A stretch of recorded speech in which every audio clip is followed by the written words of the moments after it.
የማላቀው ባሌ ልብ አንጠልጣይ የፍቅር ታሪክ።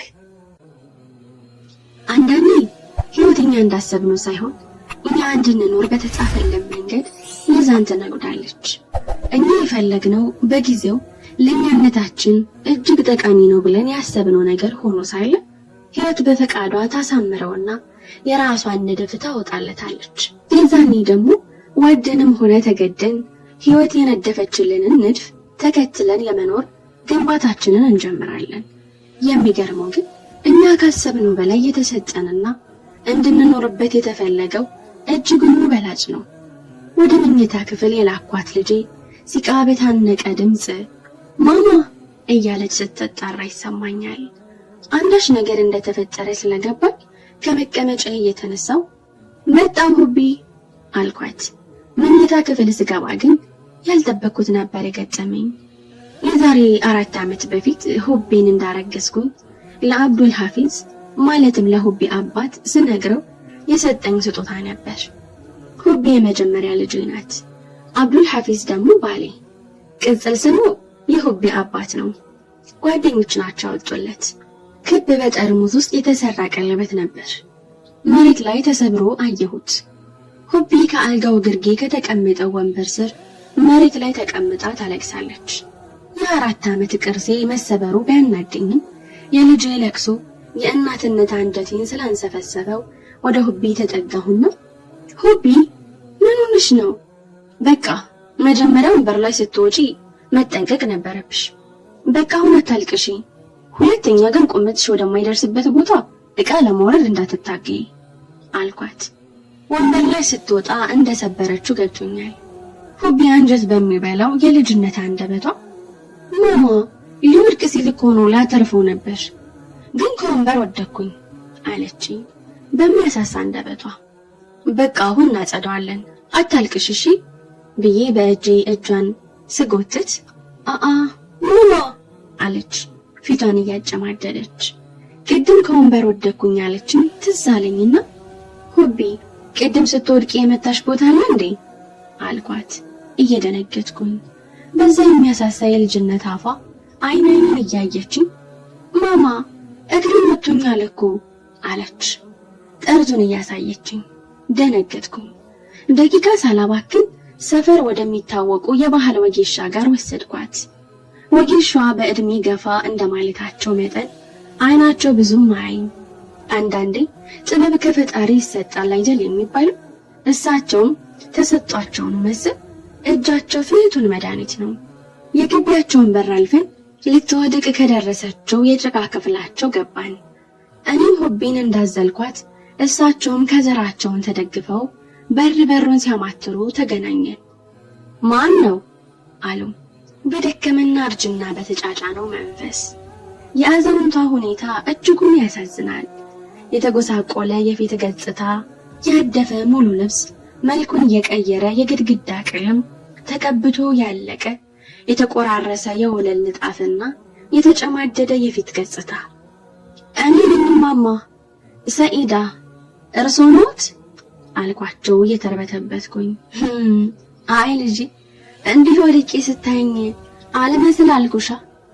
እንግዲህ ጊዜ ጣለው ጊዜ እስኪያነሳው እንዲህ ነው።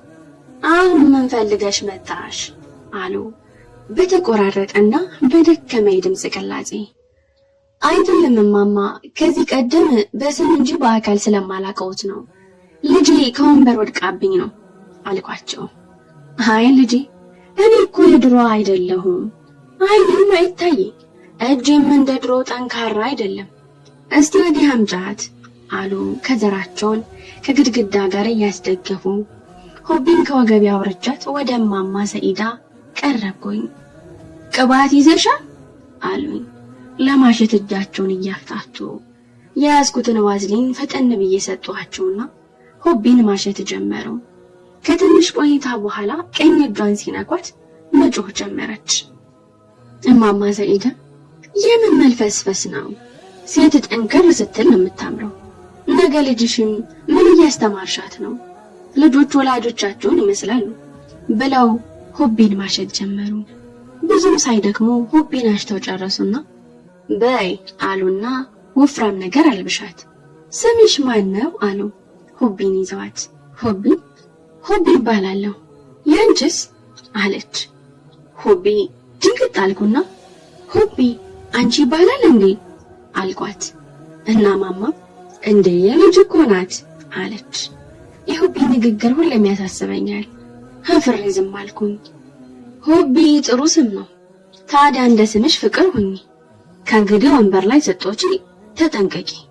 የኔ ስም ደግሞ ሰኢዳ ይባላል። ከፈለግሽ እማማ በይ አሉ እማማ ሰኢዳ። ሁቢ አይናቸውን እያየቻቸው ብቻሽን ነው የምትኖሪ አለች። እማማ ሰኢዳ በሁቢ ንግግር ፈገግ ብለው አዎ፣ ግን አንድ ከልጄ በላይ የምወደው የሚንከባከበኝ ወጣት ልጅ አለ። ሰሞኑን ስራ በዛበት መሰል በቅም አላለም። ሁሌም ስመርቀው እኖራለሁ። እሱም እንዳንቺ ትንሽዬ ልጅ እንዳለችው ነግሮኛል አሉ እማማ ሰኢዳ። ሰዓት እየረፈደ ስለነበር እማማ ሰኢዳን ይቅርታ ጠይቀን በእጃቸው ብር ሳስጨብጣቸው እንደመቆጣት አሉኝና የኔ ክፍያ ብር አይደለም፣ ዱዓ አድርጊልኝ፣ ብቻኝነቱም እንዳይሰለቸኝ፣ ሲመችሽ እየመጣሽ ከልጅሽ ጋር አጫውቱኝ ብለው ፈገግ አሉ። በእማማ ሰኢዳ ንግግር እየተገረምኩኝ በከፊሉ እየተደሰትኩኝ ከቤታቸው ወጣን። መንገድ ላይ ሆነን እቤት እስክንደርስ እማማ ሰኢዳን የሚንከባከበው ወጣት ምን የታደለ መሆኑን ሳስብ እየተገረምኩኝ ዛሬ ደግሞ እንዲህ ቤታቸውም ልብሳቸውም አድፎ ሳይ እንደሚያመሰግኑት ወጣት ማወቅን ጓጓሁኝ። እቤት ስደርስ የሁቢ አባት ቀድሞኝ ገብቶ አገኘነው። በዚህ ሰዓት ወጣን ስለማናውቅ ትንሽ ተደናግጧል። ስልክ ስደውል ስልክሽ እዚህ ነው፣ የት ሆናችሁን አስጨነቃችሁኝ እኮ አለና ሁቢን ከመሬት ላይ አንስቶ አቀፋት። ሁቢ ልጅም ስለሆነች ነገሮችን አታልፍም። የተፈጠረውን ነገረችው። አካብዶ ካየው የሚያሰንፋት መስሎት ነው መሰል። አሁን ግን ተሽሎሻላ አላት፣ አንገቱ ላይ ከፍ አድርጎ እያስቀመጣት። ሁቢ ከች ብላ እየሳቀች ከአላህ ጋር እማማ ሰኢዳ አዳኑ አለች። አባቷ ሁሌም እሽኮኮ ሲያደርጋት በሳቅ ፍንድቅ ትላለች። የሁቢ አባት ደንገጥ እንደማለት ብሎ እማማ ሰኢዳ ሁቢ አለ ከአንገቱ ላይ ያወረዳት። አዎ ደስ የሚሉ አዛውንት ናቸው። ተደናግጬ ስለነበር ምንም በእድሜ ቢገፉም የመጡልኝ እነሱ ነበሩና ወደ እነሱ ሄድኩኝ። ለጥያቄው ፈጣን መልስ ሰጠሁት። ሰዓቱ መሻሽቶ ወራታችንን በልተን ለመተኛት ወደ ክፍላችን ገባን። የልጅ ጭንቅላት ከያዘ አይረሳም አይደል የሚባለው። ሁቢ ስለማማ ሰኢዳ አንስታ ማውራት ጀመረች። በየካባቢ ሲያሳዝኑ ትልቅ ናቸው። በዛ ላይ ቤታቸው ባዷቸውን ናቸው። ሰው የለም ለማለት እንደፈለገች ገብቶታል። ንግግሯን ስትጨርስ በቃ አሁን ደክሞሻል ተኚ አላት። ሁቢም ማማ ሰኢዳ ነገር በጣም አስጨንቋታል። ግን አባቢ እኛ ልጃችሁ እንሆናለን እየመጣችሁ ጠይቁኝ ብለዋል አለች። ሁቢ ወደ አባቷ ዞራ እየተኛች እሺ ሁቢ ጧት እናወራበታለን በቃ ተኚ አላት። እንደ ልማዷ የሱብህ ሰላት ላይ ቀድማ ትነቃለች። አባቢ ተነስ ውሃ ነው የምቸልስብህ እያለች ስታወራ ይሰማኛል። ለመክፈት የሚታገለውን አይኔን እያሸው በአንድ እጄ ሁቢን እየጎተትኩኝ አራንቺ ልጅ ይተኛበት ዛሬ ደግሞ በሌሊት ተነሳሽ ስገዱ ልትይ ነው ነይ ተኚ አልኳት በቁጣ ድምጽ። አራ አዛን ይሰማኛል ደርሶ አለች ሁቢ በሚኮላተፈው አፏ። እውነትም አዛን እየወጣ ነበር። አንዳንዴ ሁቢ የ4 ዓመት ልጅ ናት ብዬ ለመናገር እሳቀቃለሁ። ሁሉ ነገሯ ትልቅ ነው። ማታ ሁቢና አባቷ ከተኙ በኋላ ለረጅም ሰዓት አልተኛሁም ነበር። ለዛ ነው ቶሎ የነቃብኝ። ሁቢና አባቷ ከተኙ በኋላ ለረጅም ሰዓት አልተኛሁም ነበር። ለዛ ነው ቶሎ የነቃብኝ። ሁቢን የመሰለች ልጅ ስለሰጠኝ ስለ ሁቢ አባት እያሰብኩ ድንገት ወደ ተገናኘንበት ቀን ነጎድኩኝ። እኔም የሁቢ አባትም ዱብዳ የሆነብን ያስቀያሚው አሁን ግን ውብ የሆነልንን ቀን አሻግሬ ማሰብ ጀመርኩ። ድንገት ሁቢ ከሐሳብ ባህር አስወጣችኝ እንጂማ ብዙ ርቄ ሄጄ ነበር። ሁላችንም ተነስተን የፈጅርን ሰላት ከሰገድን በኋላ ሁቢና አባቷ ወደ መኝታ ክፍል ገብተው እንቅልፋቸውን ከተሉ። ሴት ስትሆን ብዙ ኃላፊነት አለብህ። እናም የቤት እመቤትነትና እናትነት ሲጨመር ደግሞ ከ11 ሰዓት በኋላ መተኛት የማይታሰብ ነው። ሁሉም ጓዳው ለመሙላትና ባለቤቱን ለማስደሰት ማዕድ ቤት መፍጨርጨር የተለመደ ነው። ዛሬ እሁድ ነው። በእኛ ቤት ሕግ እሁድ ዕለት ቤተሰቡ ሁሉ አብሮ ይውላል። የሁቢ አባት በጠዋት ከእንቅልፉ ተነስቶ ወጣል። ወዴት እንደሄደ ግን እንጃ። ከ2 ሰዓት ቆይታ በኋላ ተመልሶ መጣ። እሁድ ሁሌ በዚህ ሰዓት ወጥቶ ይመለሳል። እስከ ዛሬ ግን የት እንደሚሄድ ሳይነግረኝ ነው የሚወጣው። ለወትሮ እንደዚህ አይነት አመል ፈጽሞ የለበትም። ልጠይቅ አልጠይቀው እያልኩኝ ሁሌ አቅማማለሁ። ዛሬ ግን የት እንደሚሄድ ማወቅ ጉጉት አድሮብኝ ማሪ አልኩት እየተረበተበትኩ። ወይ ሁቢ እናት አለ። ይህች ቃል ሁሌም ስሰማት ልቤ በሐሴት ትሞላለች። የት ሄደ ነው ቆየህ እኮ አልኩት የሞትሞቴን ላወጣጣው መሆኑ ነው። አይ እዚህ ብሎ ሳይጨርስ ሁቢ መጸዳጃ ቤት ገብታ ነበር። ማሚ ጨርሻለሁ ነይ አለችኝ። ሳይጨርስልኝ ሁቢ ጋር ሄድኩኝ። ግን ሁሉ ሐሳቤ ሁቢ አባት ጋር ነበር። ለኔ ሳይናገር የሚሄድበት ቦታ የት ነው? ወይስ ከኔ የሚደብቀው ነገር አለ ብዬ አሰብኩኝ። ቀኑን ተጣጥበን ሁላችንም ወጣን። ዛሬ የሁቢ ተራ ስለሆነ ሁቢ ሊያዝናናት የሚችል ቦታ መርጠን ወደዛ ለመሄድ ከሰፈር ወጣን። ቀኑን ሙሉ ሁቢን አስደስተን ወደ 10 ሰዓት ላይ የ10 ሰላት ሰግደን ወደ ቤት ተመለስን። አባቢ የማማ ሰኢዳ ቤት አባቢ በእናትህ እንግባና ትንሽ እናጫውታቸው ይደብራቸዋል እኮ አለችው ከኋላ ከተቀመጠችበት እየተነሳች። የሁቢ አባት መኪናውን አቆሙ። ሁቢ አንቺና ማሚ ግቡ እኔ ደክሞኛል አለና እንደምንም አሳምነውን እኛ ገባን። እሱ ወደ ቤት ሄደ። እማማ ሰኢዳ እንደ ወትሮ አልነበሩም። አዲስ ልብስ ለብሰዋል። ቤታቸውን ብዙ ነገሩ ተቀያይሯል። በአንድ ቀን ለውጥ ተገረምኩኝ። ባለፈው የነገሩ ልጅ እንደሆነ ገብቶኛል። እማማ ሰኢዳ እንደ ወትሯቸው ማን ነው አሉ በደከመና ባረጋ አንደበት። ሁቢና እናቷ ነን እማማ ሰኢዳ አለች ሁቢ ፈጠን ብላ በዛ በሚኮላተፍ አንደበቷ። ንግግሯ አስገርሞኝ እጄን አፌ ላይ ጭኜ ተመለከትኳት። የልጅ ቅመም እስኪ ልሳምሽ አሏት። እጃቸውን ዘረጉላት። ሁቢ እየሮጠች ሄደች። እማማ ሰኢዳ ደብሯቸዋል። ቡና ላፍላ ብላቸው እምቢ አሉ። ትንሽ ጊዜ ከሁቢ ጋር አጫውተናቸው እኛ ቤት ተመለስን። ነገ ሰኞ ስለሆነ ለሁቢ የምትይዘውን ምሳ ለእኛም ምራት እንዲሆነን ምግብ ሰራሁ።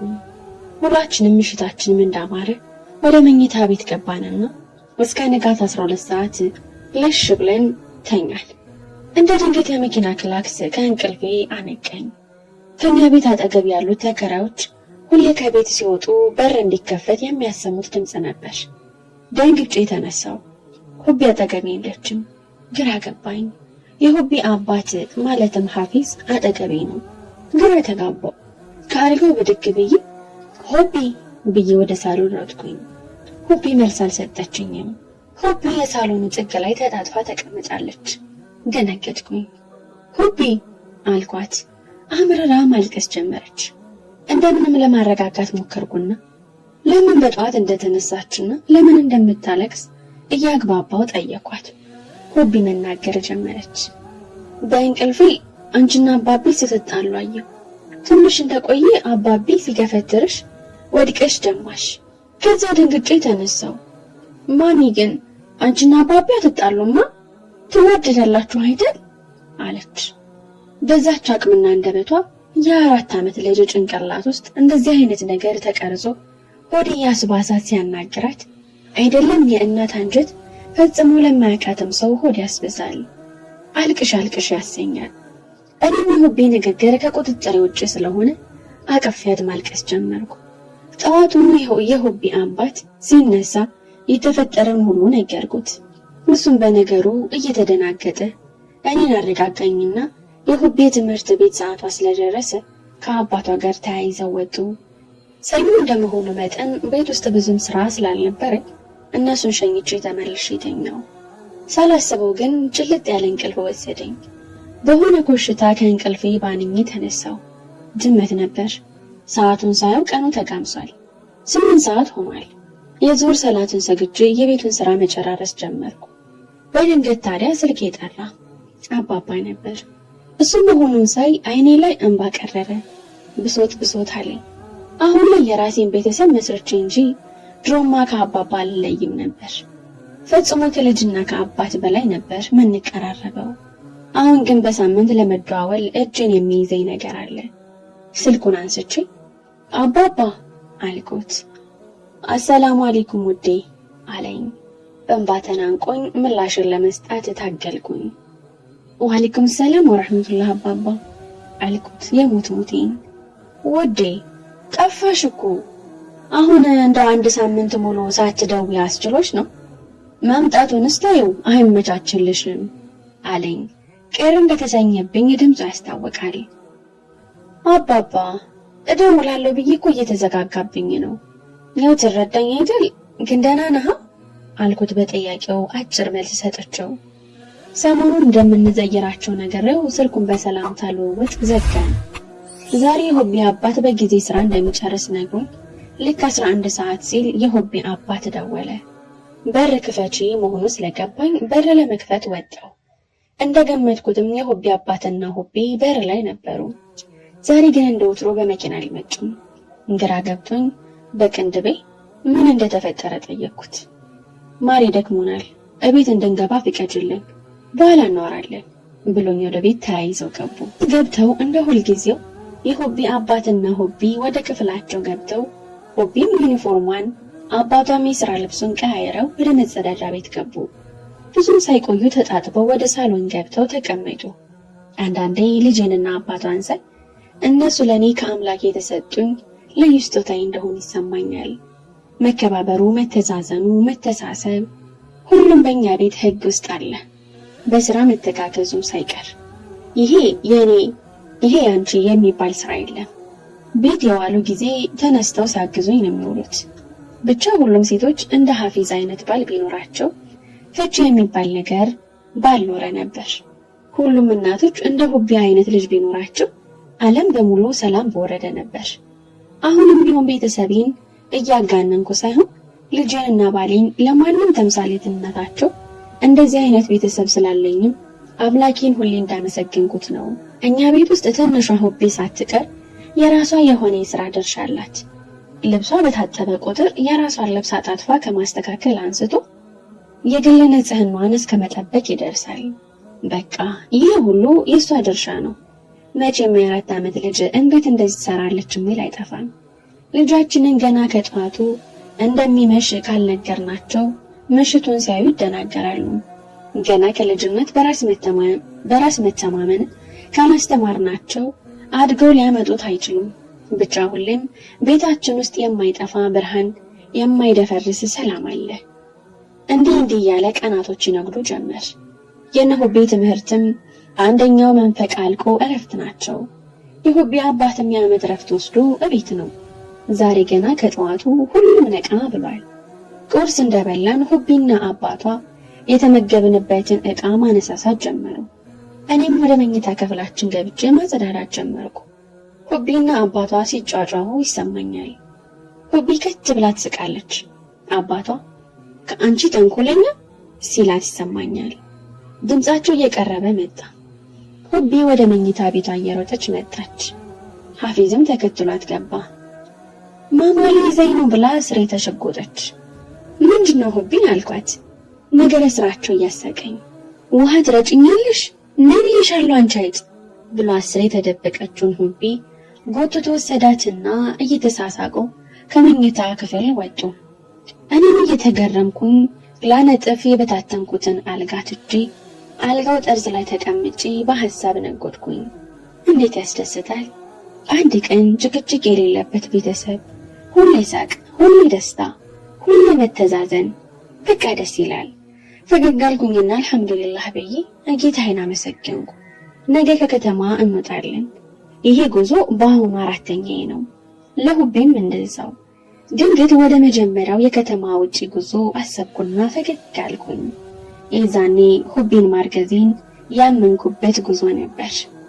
ያው ከኛ ጋር ሆና ባታየው ሆዴ ውስጥ ሆና አብራን ሄዳለች። ፈገግ አልኩኝ። የሁቤ አባት ፊት ለፊት የቆሙ እያየኝ ነበር። ማሚ አለ እየሳቀ። ጨረሳችሁ እንዴ አልኩኝ ከአልጋዬ ጠርዝ ለመነሳት እየሞከርኩ። ምንድነው ብቻሽ የምትስቂው ውዴ አለና ወደ እኔ መጥቶ ግንባሬን ሳመኝ። የጀመርኩትን አልጋ እንዳለ ነው። እኔ አነጥፈዋለሁ ተነሺ። ዛሬ ገና ከጠዋቱ ሰንፈሻል። ባውን ሁቤን እያት እየታጠበች ነው አለና በጀግ አደረገኝ። ፈገግ ብዬ ግንባሩን ስሜው ወጣው። አይመሽ የለምና መሽቶ ለነገው ጉዞ መዘጋጀት ጀመርን። ሁቤ በጣም ደስ ብሏታል። አባቢ አለች። የሆነ ነገር ከኋላዋ ይዛለች። ነገር እንዳፈልግኝ ሁቤ ደክሞኛል አላት። እውነትም ዛሬ እኔ ምንም አልሰራሁም ማለት ይቻላል። ሁቤ ደክሟታል። ነይ እኔ ጋ ብዬ ተነሳው። ቆይ ማሚ አባቢ ምን ጠፍቶብሃል አለችው ሁቤ። ሁቤ ደክሞኛል በእናትሽ ተይኝ አላት። ሁቤ ያቆረፈች ተወዋ ብላ ኮርፋ ቁጭ አለች። እኔም እያየኋት ተሳሳቅንና እሺ አታኩርፊ የኔ ሚጢጢ ነይ አላት። ሁቤ ካቆረፈች አቆረፈች ነው። ሁቤን ለመታረቅ ደግሞ በደንብ ማሳቅ ግድ ነበር። ጥግ ላይ እንዳቆረፈች ተቀምጣለች። በቃ ሁቤ ታረቁ ብዬ አቀፊያት አባቷ ላይ አስቀመጥኳት። ሲኮረኩራት በሳቅ ሞተችለት። ሁላችንም ሳቅ በሳቅ ሆነን ቀኑ በጣም ስለደከመን ወደ መኝታ ክፍል ገብተው ተኙ። እኔ መጨረስ ያለብኝን ስራ ጨራርሼ ተኛው። ንጋት ላይ እንደ ሁልጊዜው ሁቤ ማሚ ባቢ ተነሱ ሰዓት ረፈደ እያለች መጣራት ጀመረች። ትንሽ እንተኛ ሁቤ አላት። እንቅልፍ ጠገብ አይመስለኝም። የሁቤ አባት ነበር። ተነስ አልኩ ተነስ ውሃ ልጨምርልህ ስትል ሁለታችንም እኩል ብድግ አለን። አዎ እንደሱ ነው አለችና በሳቅ ሞተች። የኛ ቤት መከባበር እስከዚህ ድረስ ነው። ትንሽ ሁቤ እንኳን ካዘዘች ተፈጻሚ ይሆናል። ሁላችንም ተነሳን። የንጋትን ሰላት በመስገድ ጉዟችንን ጀመርን። ሁቤ የምትወደውን ነሽዳ ከፈትን። ሁላችንም በአንድ ድምጽ እያልን አዲስ አበባ ለቀን ወጣን። ሁቤ ድምጿን ከፍ አድርጋ እኛ ምናፍቀናል ኢንሻአላህ ለመገናኘት እያለች ነሽዳውን በዛ በኮልታፋ አንደበቷ ታስረቀርቀዋለች። ቀኑን ሙሉ ስንጓዝ ውለን 7 ሰዓት ሲል ወደ ውቢቷ ከተማ ሐዋሳ መግቢያ ላይ ደረስን። ሁቤ ሐዋሳን አታውቃትም። ባባ የት ነው ያለነው አለች በእጇ ትከሻውን እየነካችው። ሁቤ ሐዋሳ ትባላለች፣ በጣም ውብ ሀገር ናት። እርግጠኛ ነኝ ትወጃታለሽ አለና ጉዟችንን ቀጠልን። የሁቤ አባት ወደዚህ ከተማ ሲመጣ ብዙ ጊዜው ነው። ለዛ የምናርፍበትን ሆቴል ለማግኘት አልተቸገርንም። እኔም ብሆን ሐዋሳን አይቻት ስለማላቅ ልክ እንደ ሁቤ ብርቅ ሆናብኛለች። ከትንሽ ጉዞ በኋላ አንድ ግቢ መግቢያ በር ላይ ቆምን። ከበሩ ጥግ ትንሽዬ በበረት የተሰራች ቤት አለች። እሱ ውስጥ ሸምገል ያሉ ሰው እያሉ ለስንት ቀን ነው አሉ። 3 ቀን ነው። ስንት ነው አለ። 150 ብር አሉና ትኬቱን ሰጡንና ወደ ግቢው ገባን።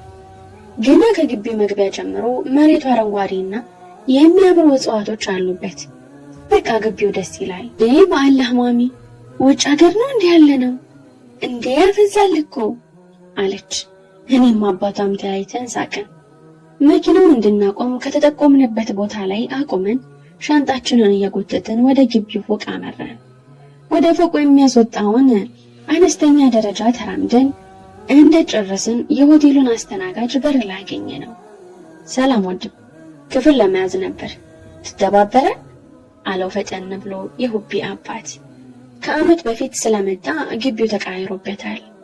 ሰላም ኑ በዚህ ጋር አለ በትህትና መስተንግዶ። እኔ ሁቤን አባቷ ደግሞ ሻንጣችንን ይዘን አስተናጋጁን ተከተልነው። ከመግቢያው ፊት ለፊት በነበረው ደረጃ ወጣን። ፊት ለፊት አስተናጋጆች አጠር ባለ ጠረጴዛ ላይ በመስኮት ተቀምጠዋል። እዚህ ጨርሱ ብሎ መልካም ቆይታ እንዲኖረን ተመኝቶልን እኛም አመስገነን ተለያየን።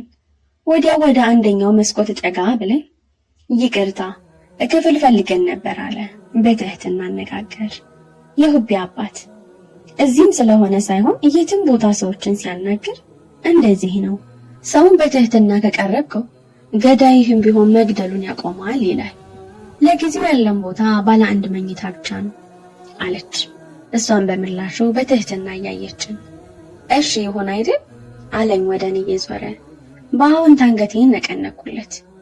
እሺ ይመቸናል፣ ሂሳቡን ትነግሪ አለ ፈጠን ብሎ። ለ3 ቀን 2,000 ብር ብቻ ብላ ፈገግ አለችና ምላሻችንን መጠበቅ ጀመረች። ሆቢ 2,000 ብር አባቢ ብዙ እኮ ነው አለች። ሆቢ ምንም እንደ ትልቅ ብታስብ የሆነ ቦታ ላይ እንደ ልጅ ማሰብ አይቀርም። ታይተን ሳቅን። ሐፊዝ ብሩን ሰጣትና ቁልፉን ተቀበለ ለመሄድ ሻንጣችንን አነሳን። ክፍሉ 3ኛ ፎቅ ላይ ነው። ቁርስ ደግሞ ከሆቴሉ ነው። መልካም ቆይታ ብላ ወደ ኮምፒውተሯ ተመለሰች።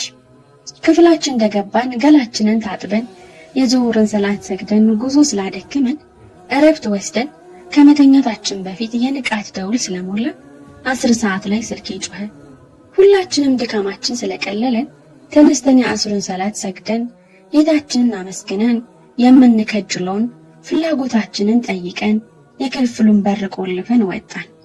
ደረጃውን ስንወርድ ሆቢ ፊት ለፊታችን እግሯን እያሽቀዳደመች መውረድ ጀመረች። ሆቢ ትወድቂያለሽ፣ በስርዓት ሂጂ አላት አባቷ። እውነትም አካሄዷ አያምርም። የአንደኛው ፎቅ ደረጃ እንደጨረስን ሆቢ ነይ ልያዝሽ ስላት ራሴ ሄዳለሁ ብላ እንደመጀመሪያው መሄድ ጀመረች። 6 ደረጃ እንዳለፍን እግሯን አደናቀፋትና ወደቀች። ደረጃ እንደመሆን መጠን ትንሽ አንደራደራት። እኔ መንቀሳቀስ አቃተኝ። ምላሴ ተሳሰረ። ሐፊዝ ሆቢ ብሎ ጮኸ። ከዛ በኋላ የተፈጠረውን አላስታውስም። ከደቂቃዎች በኋላ ራሴን አልጋ ላይ ነው ያገኘሁት። ሆቢ ከኔ በስተግራ ባለው አልጋ ላይ ተኝታለች። ሆቢ ብዬ ብድግ አልኩኝ። ተረጋጊ አላጠገቧ አንድ ነጭ ለባሽ ነበር። ያማህ ልጅ እኮ ናት፣ አይኔ ያየ ከደረጃ ስትንከባለል እኮ ነው ያየሁት አልኩኝ በንዴት። ማሪ ራስሽን ተቆጣጠሪ፣ ሆቢ ምንም አልሆነችም፣ ከፊት ለፊቷ ሰው ስለነበረ ወዲያው አንስተዋታል አለኝ። ቢሆንም ግን አላመንኩትም። ሆቢን እንዴት እንደወለድኳት የወለዱ እናቶች ያውቁታል። በዛ ላይ ብዙ ስቃይ ይችባታለሁ። እንዳላጣት ስለፈራው በጣም ተጨንቄያለሁ። እንደምንም ተረጋጋሁ። ከ2 ሰዓት በኋላ ሆቢ ነቃች። ሐኪሙ ወደ ቢሮ ጠራንና ይኸውላችሁ ልጃችሁ ምንም አልሆነችም፣ ጭንቅላቷ ስለተጎዳች ወደ ውስጥ ደም ከፈሰሰ ብለን ነበር፣ ግን ፈጣሪ ደርሶላታል። ለሌላ ጊዜ ግን ተጠንቀቁ። አሁን ማስታገሻ ስለተሰጣት ደህና ነች፣ ወደ ቤት መሄድ ትችላላችሁ አለኝ። በደስታ ዘልዬ ሐፊዝን አቀፍኩት። አልሐምዱሊላህ አለ። በቀላሉ ምትድን አልመሰለንም ነበር። የሆነ ወረቀት ላይ ጫር ጫር አድርጎ ወረቀቱን ሰጠንና ይህን ከመድኃኒት ቤት ግዙላት አለና ተያይዘን ሆቢ ወዳለችበት ክፍል ሄድን። ክፍሉ ውስጥ ስንገባ ሆቢ ከእራሷ ጋር እየተጫወተች ነበር። ስታየኝ ፈገግ አለች። ወዲያው ሆቢን ከሆስፒታሉ ይዘናት ወጣን። ሆቢ አትንቀልቀይ ስትባይ አልሰማም አልሻ፣ በቃ ሁለኛን አስጨንቀሽ ልትገይን ነው አልኳት በንዴት። አትጩሂ ማሪ፣ በቃ ታያት፣ አንቺ ከምታናግሪያት በላይ ስራው አስተምሯታል አለ። ሆቴል ስንደርስ በይተነሽ ወረጂ በየሰዓት ጭልጥ ያለ እንቅልፍ ወስዷታል። ሐፊዝ ወርዶ ሆቢን አቅፏት ወደ ክፍላችን ገባን። ዛሬ ብዙ ፕሮግራም ነበር። ሆቢቷን ሐዋሳን ለመጎብኘት፣ አሳ ለማጥመድ፣ ብቻ ብዙ ግን ሆቢ ሁሉንም አበላሸችው። ብቻ እሷ ደህና ትሁን እንጂ ሌላው ይደረስበታል። ከምሽቱ 4 ሰዓት ሆኗል። ልንተኛ የተዘጋጀን ነበር። ሆቢ እስካሁን አልነቃችም። የተሰጣት መድኃኒት ነው ብለን ስላሰብን ተውናት። የክፍላችን በር ተንኳኳ። ሁለታችንም በድንጋጤ ተያየን። የሆቢ አባት ፈጠን ብሎ ማን ነው እያለ ወደ በሩ ተጠጋ። በድጋሚ ተንኳኳ። በሩን ከፈተው። ሰላም አለች። በሩን እያንኳኳች የነበረችው ሴት መሆኗ ገባኝ። ቅድም ልጆቹ ስትወድቅ በጣም ደንግጬ ነበር። አሁን ከሆስፒታል መመለሳችሁን ሰምቼ ነው። ባለቤትስ ተረጋጋች አለች። ተነስቼ ወደ በሩ ሄድኩኝ። በተመሳሳይ መልኩ ለኔም ሰላም ታቀረበችልኝ። ሁቢ እንዴት ናት ተርፋለች አይደል አለች። እኔና ሐፊዝ በግርምት ሁቢ አላት። ኦ ትናንት ጠዋት ኮሊደር ላይ ተጫወት ተዋውቀን ነው ደስ የምትል ልጅ ናት ማሻአላህ አለች። ይበልጣውን ተከረመን። አይ ጥሩ አለ የሁቢ አባት።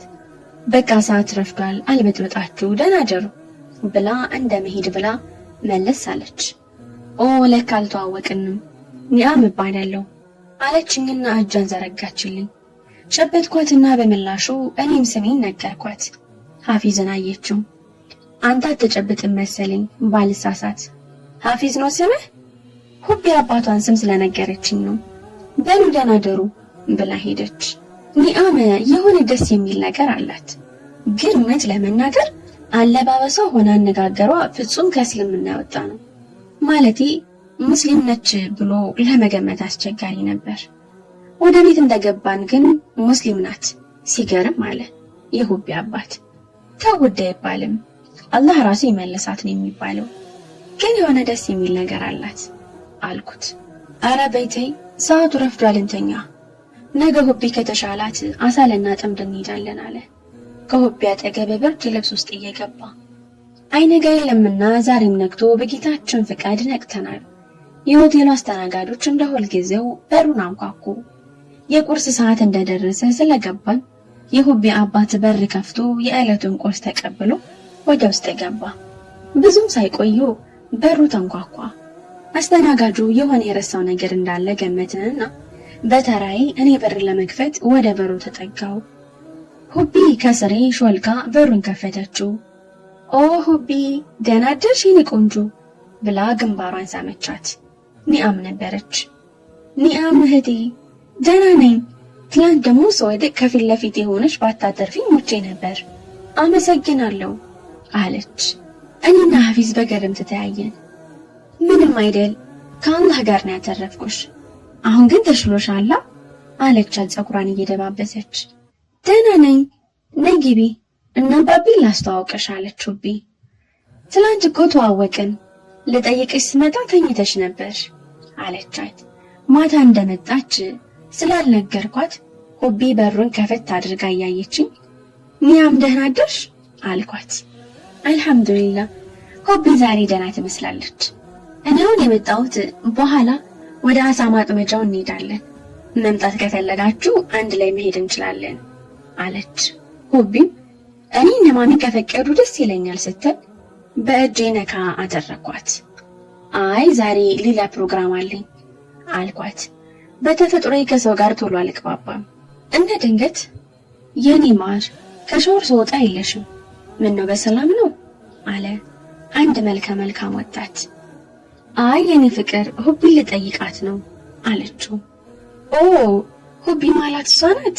ያ ሰላም ማሪ እንደነገረችኝ እውነትም ቆንጆዬ ነሽ ብሎ እጇን ሳማት። አመሰግናለሁ አለችና ወደኛ አየች። ሰላም አለን ወደኛ እያየ። የሁቢ አባት ቶሎ ብሎ ሰላም ማለና እጁን ዘረጋለት። ረየን እባላለሁ የኒአም ባለቤት ነኝ አለ። ማሻአላህ ሐፊዝ እባላለሁ የሁቢ አባት አለው። ኦ ሁቢ ታዲያ ውበትን ከአባቷ የወሰደችው ሲል ተያይተን ሳቅን። ረየንና ኒአም ቁርስ አንድ ላይ ካልበላን ብለው አጥብቀው ሲጠይቁን ልብስ ቀይረን እንደምንገናኝ ተስማምተን ተለያየን። ከንግግራቸው እንደተረዳ ነው በቅርብ ወደ ሀገር ቤት እንደተመለሱ አለም ደግሞ የሆነ ሀገር ቆይተው እንደመጡ ያስታውቃል። የነጮቹን ቋንቋ በመሃል ጣል ያደርጋሉ። ቁርስ በልተን እንደጨረሰን ሁቢ አሳ ማጥመጃው ጋር ካልሄድን ብላ መቀመጫ ስታሳጣን ከነኒአም ጋር ተያይዘን ሄድን።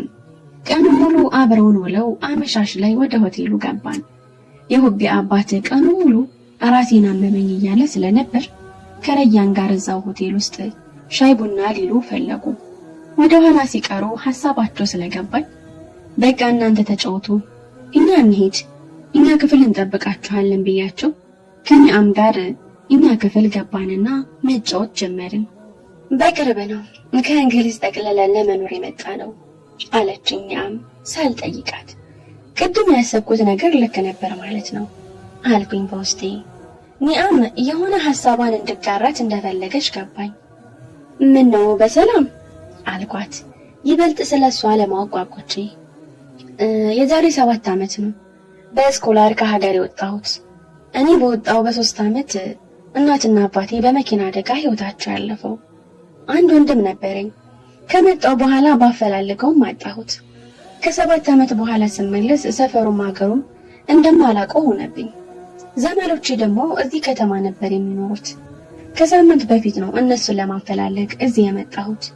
እንደ ድንገት በስንት መከራ ቤታቸውን አገኘነው። ግን እዛ እንዳልነበረ ተነገረኝ። በቃ ተስፋ ቆረጥኩኝ። ወንድሜ በህይወት ባይኖር ብዬ አሰብኩኝ። አሁን ከነገ ወዲያ ወደ አዲስ አበባ ልንመለስ ነው አለችኝና አንገቷን ደፋች። አሁን ይበልጥ እንድቀርባት ተገደድኩኝ። አንጀቴን በላችኝ። ጭንቀቷን እንደ ጓደኛ ልጋራት ራሴን አጠናከርኩ።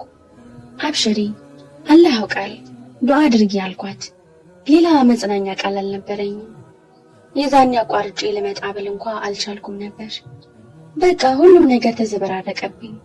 የጀመርኩትንም ትምህርት 4 ዓመት ሙሉ ተማርኩኝ። ከዛ ግን መቀጠል አልቻልኩም። በጣም ተረበሽኩ። ከዶርምም አምልጬ ጠፋሁ። ከዛ የግል ድርጅት ውስጥ ተቀጥሬ ሰራሁ። 4 ዓመት ሙሉ በታማኝነት ሰራሁ። ረያንንም እዛ ነው ያወቅኩት። የድርጅቱ ማናጀር ነበር። ሳናስበው በፍቅር ወደቅን። የሱ ኩያ ስልጣን ያላቸው እንዴት ተራ ጸሐፊ ታፈቅራለህ ብለው ይነዘነዙት ጀመር። በእነሱ እልህ ከተዋወቅን በ3 ወሩ ተጋብተን መኖር ጀመርን። ከተጋባን በ1 ዓመት ከ6 ወር የራሳችንን ሱፐርማርኬት ከፍተን መኖር ጀመርን። የጀመርነው ንግድ በጣም አዋጭ ነበርና አዲስ አበባ ውስጥ ቤትና ሱፐርማርኬት ከፍተን የኢትዮጵያ ኑሮ ሲሳካልን ያንን ሸጠን ወደዚህ መጣን።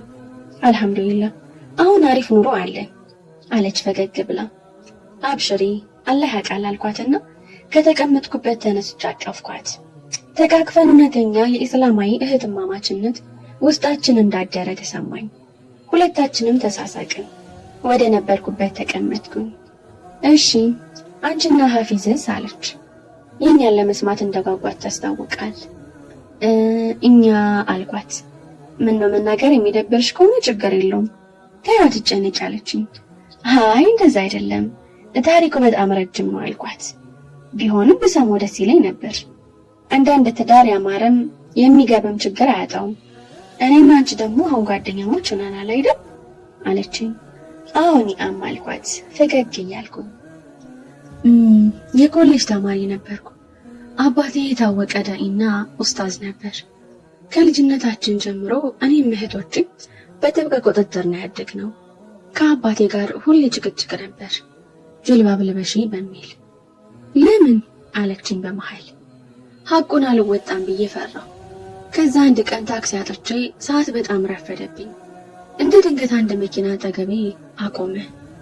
በሌላ ጊዜ ቢሆን በሞት አልገባም፣ በግድ ገባሁ። አሰላሙ አለይኩም ወደ መገናኛ ነሽ አለኝ።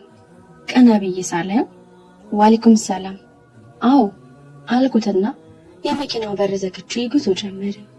ከፒያሳ መገናኛ ድረስ ዝም ተባባልን። ልውድ ስል ስልኬን ጠይቁኝ ሰጠሁት። ምክንያቶች እንደሰጠሁት ግን እንጃ። እቤት ስገባ አባባ ገና ቤት አልገባም። ቤት ገብቼ ልብሴን ቀይሬ የኢሻን ሰላት እየሰገድኩኝ ስልኬ ጠራ። ደነገጥኩኝ። ስልኬን አንስቼ አየሁት። የማላቀው ስልክ ነበር ብዬ ትንሽ አሰብኩኝ። በድንገት ግን በር ተንኳኳ እና ሐፊዝ እንደሆነ ገባኝ። የዛን ቀን ካገኘሁት ደግሜ ያላገኘሁትም። መልኩን ራሱ በስርዓት አላስታውሰውም። እና እንዴት ነው ተጋብተን የምንኖረው? ሰርጋችን ሳምንት ሲቀረው ተገናኘን። ለሁለታችንም ግራ ሆኖብናል። ብዙ ነገር አሰብን፣ ለመጥፋት አሰብን። ግን እንዴት? ቤተሰቦቻችን ያሳዝኑናል ብለን ተውነው።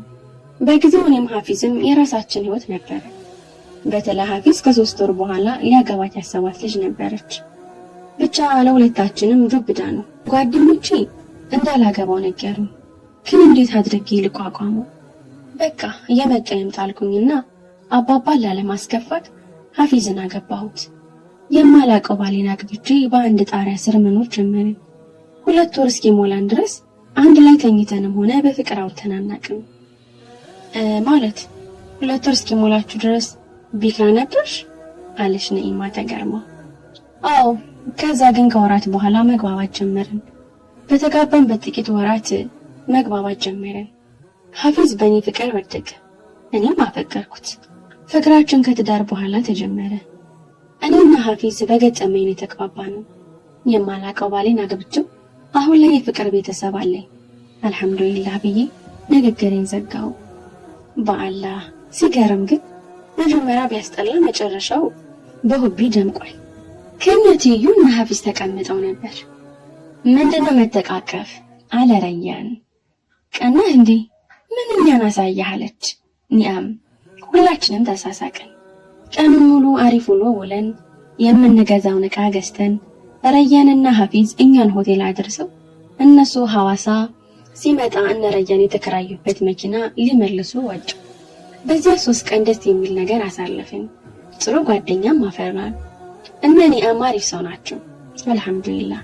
በዚህ 2 ቀን ውስጥ አብረን ስላሳለፍን በጥቂቱ እየተለወጡ ነው።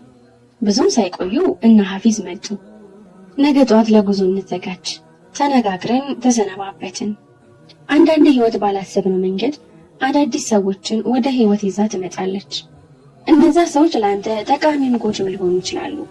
ግን አንድ ነገር ተገንዝቤያለሁ። አብሮ በመቆየት ሳይሆን በግልጽነት ነው የሰው ልጅ ልትቀርበው የሚያደርግህ። እኛና ኒአም በ2 ቀን ቆይታ በጣም ተግባብተናል። ይህ ግንኙነት አዲስ አበባም ድረስ እንደሚቀጥል ተስፋ አለን። ከ3 ወር በኋላ እነ ኒአም ጋር ምሳ ተጠርተን ሄድን። በነገራችን ላይ እነ ኒአም ከና አባባ ቤት ጀርባ ነው ቤታቸው። ግጥምጥሞሹ ይገርማል። እኔ በጠዋት ነው ሁቢን ትምህርት ቤት ሸኘችኝ። ኒአምን ላግዛት ሄድኩት።